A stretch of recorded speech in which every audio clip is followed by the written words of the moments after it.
1206 इसमें दिल्ली सल्तनत की जो स्थापना थी उस घटना को स्पष्ट कर देते हैं। इससे पहले मोहम्मद गौरी का जो युद्ध हुआ था पृथ्वीराज चौहान से, तराइन का प्रथम युद्ध, बाद में तराइन का द्वितीय युद्ध भी हुआ था। उससे पहले मोहम्मद गजनबी का भी आक्रमण हुआ था। मोहम्मद गजनबी का आक्रमण हुआ था और वो मोहम्मद गजनबी जो है लगभग 17 बार आक्रमण किए थे भारत पर। 17 बार आक्रमण किए थे। लूटपाट करना था, ज्यादातर मंदिर सब होते थे उस पर आक्रमण क्या करते थे। मंदिर सब के पास धन संपत्ति काफी अधिक हुआ करते थे। कोई व्यक्ति, भारत है धर्म प्रधान देश है, कोई भी कबला किए हो गया यदि, तो कोई राजा महाराजा है, कोई सोने का मूर्ति बना दिए, कोई सोने का दरवाजा बना दिए, कोई सोने का घंटी लगवा दिए। इस तरह से काफ़ी धन संपत्ति हुआ करते थे। वो सब लूटपाट करने के लिए प्रायः आ जाया करते थे। तो मोहम्मद गजनबी का आक्रमण हुआ था। उसके बाद मोहम्मद गौरी का आए, तो मोहम्मद गजनबी यहाँ पर शासन स्थापित करने के बारे में नहीं सोचे, लूटपाट कर चले गए। मोहम्मद गौरी जो है ये शासन स्थापित करने का प्रयास किए, भारत पर जो है अपना शासन स्थापित करने का। युद्ध होता है उनका 1191 ईस्वी में पृथ्वीराज चौहान से। पृथ्वीराज चौहान से प्रथम युद्ध जो होता है उसमें पृथ्वीराज चौहान की जीत हो जाती है और मोहम्मद गौरी की हार हो जाती है। वो मोहम्मद गौरी उसमें चले जाते हैं। लेकिन पृथ्वीराज चौहान को लगता है कि मतलब तो पराजित होकर चला भाग गया, लेकिन दोबारा जो है तैयारी के साथ फिर आ जाते हैं। और इधर जो है इनको लगा था कि मतलब अब तो नहीं आएंगे, इस कारण से द्वितीय युद्ध होता है और उस युद्ध में पृथ्वीराज चौहान की पराजय हार हो जाती है। जैसे 17 बार आक्रमण किए तो 17 बार हार गया। अरे आक्रमण करते थे, लूटना। जैसे कोई आदमी था किसी गाँव में गया, लूटपाट करके भाग गया, फिर आया, फिर लूटपाट करके चला गया। तो ऐसे करके हुआ करता, लूटना उसका काम था, लूटपाट किया करते थे। इस युद्ध में जो है पृथ्वीराज चौहान का जो मोहम्मद गौरी का जो युद्ध हुआ था उस युद्ध में जो है जो पृथ्वीराज चौहान एक वहाँ के शासक थे जयचंद, मतलब जयचंद शासक थे और जयचंद की पुत्री का नाम था संयोगिता। नाम सुना था कि नहीं सुना था? नहीं सुना था। पृथ्वीराज चौहान सीरियल सब देखता होगा तो उसमें सुना होगा। पृथ्वीराज चौहान की जयचंद की बेटी का नाम था संयोगिता। जयचंद शासक थे, सम्राट से थे जयचंद। आप जो बोले थे घटिया थी अभी दूगो का नाम वही। और एक थे पृथ्वीराज चौहान।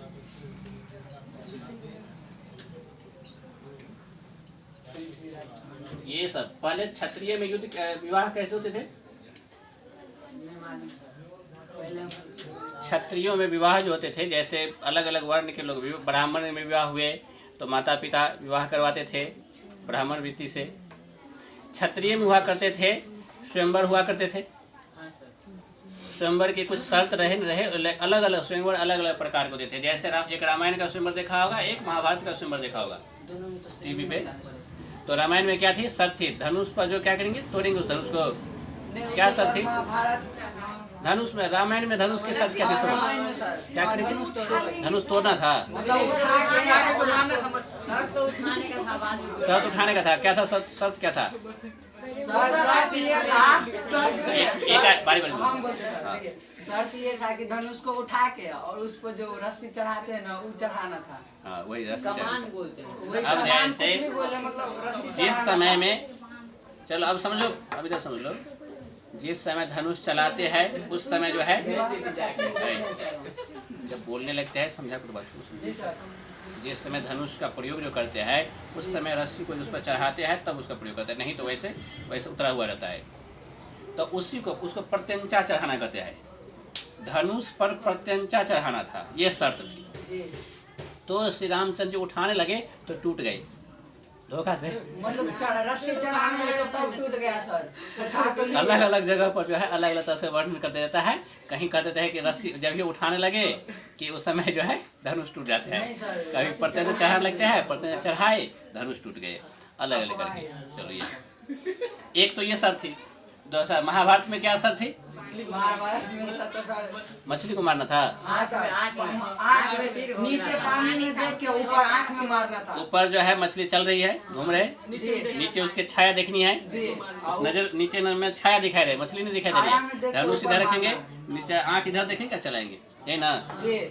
ऐसे ये प्रचलित है, टीवी सीरियल समय भी यही दिखाते हैं। मूल महाभारत में जो है, मूल महाभारत में ये बतलाते हैं कि एक यंत्र है, उसमें चल मतलब घूम रहे हैं और वहाँ पर उसमें मछली है, उसमें लगाना होता है, तीर चलाना होते हैं। छाया देखने वाली बात उसमें नहीं आती है। मूल महाभारत में जो छाया देखने वाली बात नहीं है, लेकिन उसमें तर्जमाते लोग में और रोचकता आ जाती है। ये होती है शर्त। तो ये सब तो सामान्य इस तरह से होती है, लेकिन मूल होता था शर्त उसमें क्या, एक ये भी होती थी कि जैसे विभिन्न राजकुमारों को आमंत्रित किया जाता था, किसी राजकुमारी का स्वयंवर होना है तो हर एक राजा सबके पास इनवाइट भेज देते थे, कार्ड, कि इतने तारीख को इतने बजे जो है इस महाराज की राजकुमारी का जो है स्वयंवर होना है, सभी लोग पधारेंगे, सभी लोग आ जाएंगे, अपना सबका आसन लगा हुआ है, बैठे हुए राजा है, राजकुमार है, उसमें कोई लिमिट नहीं रहती थी कि विवाहित है या अविवाहित है, क्योंकि पहले विवाह के कई हुआ करते थे और उसको अच्छे ही माना जाता था, खराब नहीं माना जाता था। एक विवाह हुए हैं, चाहे 2 हुए, चाहे 4 हुए हैं, और फिर आगे स्वयंवर में, तो ये नहीं कि खराब अगर वो भी हो गया तो भी अच्छा है। अविवाहित है तभी अच्छा है, विवाहित है तभी है, तभी अच्छा है। तो इसे करके। और राजकुमारी के हाथ में माला होते थे, और उसके साथ साथ जो है 1-2 मतलब नौकरानी जो हुआ करती थी, उसका भी जानकार हुआ करती थी, जिसके सबके बारे में जानकारी है, चाहे उसको लिस्ट पर थमा दिया होगा कि इसकी विशेषता के बारे में। जाते हैं राजा के पास गए, अब वो जो है जिस राजा के पास पहुंचेंगे उसकी खूब बड़ाई करेंगे कि ये महाराज है, इतने देशों को जीत चुके हैं, कभी युद्ध नहीं हारे हैं, इतने विद्वान हैं, मतलब उसका इस तरह अच्छा से ही बतलाते बोलता हैं। रहता है। अब राजकुमारी पर डिपेंड करता है, उसको फिर राजकुमारी को लगा नहीं ये नहीं फिर चलेगा, आगे। आगे बढ़े। अब फिर उसके बाद वहाँ बतला है कि कोई राजकुमार है, तो यहाँ के इस देश का राजकुमार है, ये है, ऐसे उसकी सारी बातें फिर बताते थे, ऐसे करते करते चले जाते हैं। अब ध्यान दो, अब समझो इस बात को, तो वो राजकुमारी भी जो होते हैं, और क्षत्रिय में इस तरह से जो है एक विवाह की जो जिसको प्रेम विवाह कहा जाता है, उसको गंधर्व विवाह कहा जाता है, तो वह राजकुमारी क्षत्रिय में ज़्यादा प्रचलित थे। तो राजकुमारी भी चाहते होते थे कि जिसके साथ उसकी विवाह करने की इच्छा होती थी वो आए होंगे, वो भी खोजती रहती थी कि ये तो नहीं है, वो नहीं, मतलब इस तरह से उसके मन में जिसके प्रति रहती थी उसको खोजते, तो वो मिल गए, तो अपना उसके जिसके गले में माला डाल दिए, हो गया। अब उसमें देखो संयोजिता और पृथ्वीराज चौहान दोनों एक दूसरे से विवाह करना चाहते थे, दोनों राजी थे, और लेकिन जयचंद जो थे, जयचंद और पृथ्वीराज चौहान दोनों में थोड़ी प्रतिद्वंदिता थी, कंपटीशन होता है ना, विभिन्न राजाओं के बीच हो जाती ना। तो जयचंद जो थे, तो जयचंद नहीं चाहते थे कि संयोजिता का विवाह पृथ्वीराज चौहान से हो, और संयोजिता चाहती थी, पृथ्वीराज चौहान भी चाहते थे। तो संयोजिता का जब स्वयंवर होता है, तो उस समय जो है जयचंद अपने दरबार पे एक पे जो है पृथ्वीराज चौहान का एक मूर्ति बना करके उसके हाथ में मसाल रख देते हैं। मतलब ये दर्शान होता था कि जयचंद पृथ्वीराज चौहान की हैसियत हमारे यहाँ दरबारी की है, हमारे नौकर की हैसियत है पृथ्वीराज चौहान की। लेकिन संयोजिता तो चाहती थी उसी से विवाह करने का, तो उसी समय में जो है पृथ्वीराज चौहान जो है जो आ जाते हैं, और पृथ्वीराज चौहान जो है संयोजिता को लेकर के चले जाते हैं और विवाह कर लेते हैं। यहाँ मतलब ये सब कई नाटक समय भी कई साहित्य समय वर्णन किया जाता है, ये होते हैं। इस कारण से जयचंद नाराज हो जाते हैं। जयचंद जो है और पृथ्वीराज चौहान के बीच जो है थोड़ा और भी अधिक दुश्मनी वाली भावना जो है ये बढ़ जाती है। इस कारण से जब पृथ्वीराज चौहान का संघर्ष होता है, पृथ्वीराज चौहान के साथ जो मोहम्मद घोड़ी का जो युद्ध होता है, उसमें जयचंद उसकी मदद नहीं करते हैं, पृथ्वीराज चौहान की मदद नहीं करते हैं। इसी घटना से वो काफ़ी उससे अति थे, समझ गया बात। तो अब जैसे बात आ जाती है कई जगहों पर, कई इतिहासकारों का मानना यह होता है कि जयचंद जो है पृथ्वीराज चौहान के खिलाफ मोहम्मद घोड़ी की मदद किए थे। जयचंद बहुत बड़े शासक थे, पृथ्वीराज चौहान तो मतलब दोनों सम्राट थे, प्रतिद्वंदिता भी थी। तो जयचंद जो है कई इतिहासकार का मानना यह है कि जयचंद मोहम्मद घोड़ी की मदद कर दिए थे पृथ्वीराज चौहान के खिलाफ, हार जाए पृथ्वीराज चौहान। तो इस सब कारण से कई जगह यह कहा जाता है कि वो केवल मदद नहीं किए, पृथ्वीराज चौहान की मदद नहीं किए। अब जैसे देखो सर ये होती है कि यदि आपस में कई शासक है, भारत के ही शासक है, कोई दूसरा आक्रमण किए, उस समय में आपसी जो विवाद होते हैं, आपसी जो संघर्ष होते हैं, उसको भुला करके जो है जो बाहरी आक्रमणकारी है उसको पराजित करना पहला कर्तव्य होता है। उससे क्या होता है, देश के हित में होता है, देश के हित में होता है। वह उस समय जो है अपनी मतलब दुश्मनी निभानी नहीं होती है, आपसी दुश्मनी नहीं, बल्कि देश किससे बचेगा वो देखनी होती है। तो जयचंद ने वो नहीं किया। जयचंद जो है अपना दुश्मनी चुकाने में लग गया कि अच्छा होता है कि ये हार जाए, और देश को उन्होंने नहीं सोचा। इस कारण से जयचंद को भी जो है वो देश के प्रति विश्वासघात करने वाला माना जाता है। उधर मीर जाफर को माना जाता है, इधर जयचंद को माना जाता है। समझ गया। इसके बाद द्वितीय विश्व युद्ध हो जाती है 1991 की 1191 में पहला में तो पृथ्वीराज चौहान जीते थे, दूसरे में पराजित हो जाते हैं, मोहम्मद घोरी का कब्जा हो जाता है। मोहम्मद घोरी जो है शासन स्थापित करने का प्रयास करते हैं, लेकिन 1206 ईस्वी में जाकर उसकी मृत्यु हो जाती है। कुछ दिन तक वो शासन चलाते हैं, उसके बाद उसकी मृत्यु हो जाती है। उसके बाद जो उसी का जो गुलाम था कुतुबुद्दीन ऐबक, वह कुतुबुद्दीन ऐबक शासक बनते हैं। दिल्ली सल्तनत नाम से जो हुआ अपना शासन शुरुआत करते हैं, कुतुबुद्दीन ऐबक के द्वारा किया गया।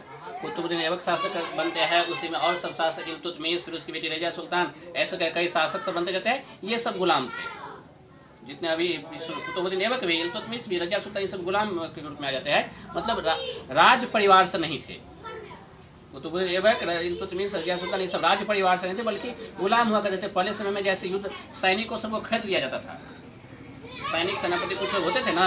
अब जैसे कहीं किसी व्यक्ति के पास कोई नौकर है कि पैसे लिया है, चाहे जिस किसी भी रूप में जो है नौकरी कर रहे हैं, उसका गुलाम है, और वो व्यक्ति यदि उसको बेच दिया, दूसरा आदमी खरीद लिया, तो दूसरा आदमी गुलाम हो गया। इस तरह से गुलाम होते थे। गुलाम के समय खरीद बिक्री होती थी। कोई गुलाम ताकतवर होने पर भी, कोई गुलाम ऐसे होते थे जो राजा से भी ताकतवर होते थे, लेकिन राजा कठिन काम करते थे क्योंकि उस गुलाम है उसका।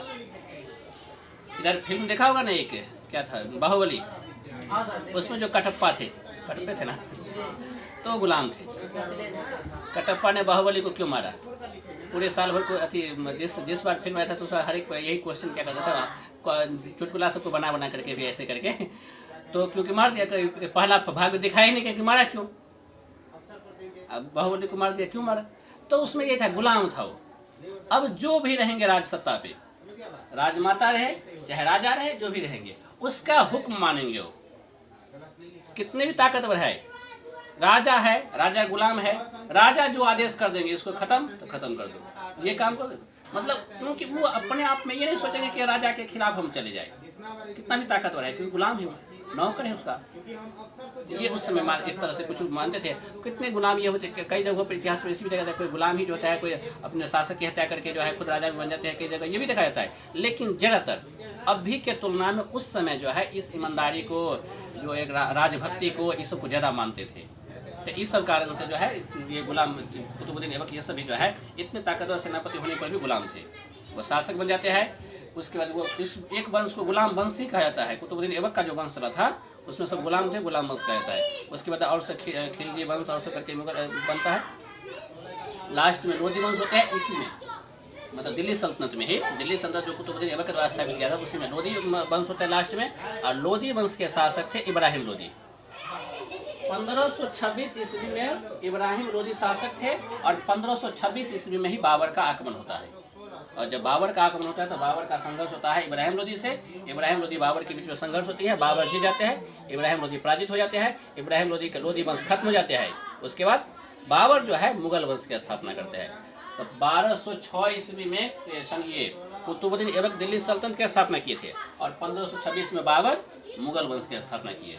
मुगल वंश और दिल्ली सल्तनत दोनों उत्तर मध्यकाल के अंतर्गत में ही आते हैं। 1206 ईस्वी के बाद 1757 ईस्वी तक उत्तर मध्यकाल हुआ, तो दोनों जो है उत्तर मध्यकाल में ही आते हैं। तो यानी कि उत्तर मध्यकाल का दो भाग हो गया, एक दिल्ली सल्तनत और एक मुगल वंश। दिल्ली सल्तनत में हो गए कुतुबुद्दीन ऐबक से लेकर के इब्राहिम लोधी तक शासक, और मुगल वंश में हो गया बाबर से लेकर के लास्ट मुगल वंश का लास्ट शासक बहादुर शाह जफर थे। बहादुर शाह एक प्रथम भी थे, तो प्रथम नहीं, औरंगजेब के पुत्र का नाम था बहादुर शाह प्रथम। कितने लोगों को सस्पिशन होने लगता है कि औरंगजेब के बाद जो उसका पुत्र जो है वही अंतिम शासक था, वैसे बात नहीं थी। औरंगजेब के पुत्र का भी नाम था बहादुर शाह, लेकिन वो था बहादुर शाह प्रथम, और अंतिम जो शासक हुए थे वो थे बहादुर शाह जफर, उसको बहादुर शाह द्वितीय भी कहा जाता है। वो मुगल वंश के अंतिम शासक हुए, उसके बाद से अंग्रेजों का शासन शुरू हो जाता है। समझ गया?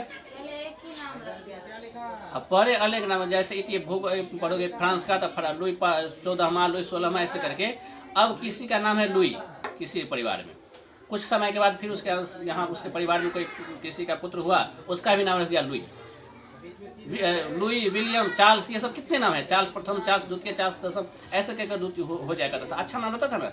मतलब कोई शासक है, जैसे भारत में भी होते थे विक्रमादित्य, चंद्रगुप्त, ये सब कई जगह पर होता है। चंद्रगुप्त नाम है। अब किसी के दादा का नाम है चंद्रगुप्त, उसका पोता उसका भी नाम रख दिया चंद्रगुप्त, दादा की तरह प्रतापी शासक बनेगा। तो हो गया था प्रथम, तो ये हो जाएगा द्वितीय।